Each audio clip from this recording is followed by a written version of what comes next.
A well-founded fear of new development and investment, new at 5:30. A new report is sharing the perspective of people who are directly impacted by Cincinnati's affordable housing crisis.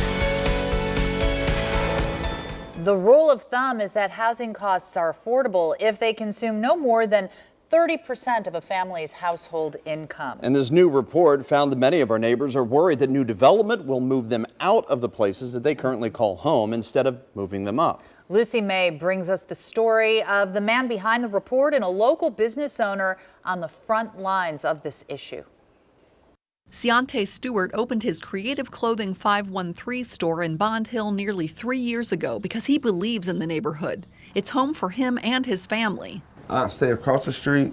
Cousins stay 2 doors down from us. From there, the whole family's right here. But Stewart worries new development in Bond Hill will raise property values to the point that it will be difficult for longtime residents to stay. We want to own our neighborhood as well. We don't want to sell our neighborhood out. A new report by the local research firm Cohere finds many residents in Cincinnati's predominantly African-American neighborhoods feel the same way. When you talk to people who live in these neighborhoods, a lot of them are not interested in moving. They're not looking to move. They want to stay in the neighborhood as it sees development and as it sees progress. Cohere CEO Dunny Isaacson says that's because moving can mean leaving behind family, friends, and support. As community leaders work to create a 10-year housing plan that 9 on Your Side told you about last week, Isaacson said he's hopeful they will keep these residents' perspectives in mind. We need a strategy to make sure that we are living our values in terms of the policies we're setting and actually have a plan to address those goals. Stewart has a message for the developers with big plans for his community. We definitely appreciate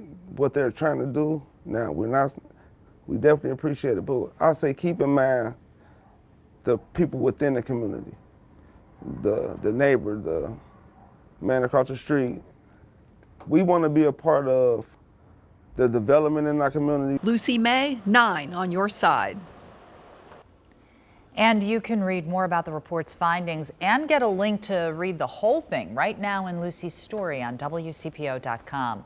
Throughout 2019, Lucy and a team of reporters are bringing you special coverage of topics dealing with growth in transportation and how our community is working to lift up people who could be left behind. We're calling it Move Up Cincinnati. Follow along on air and online.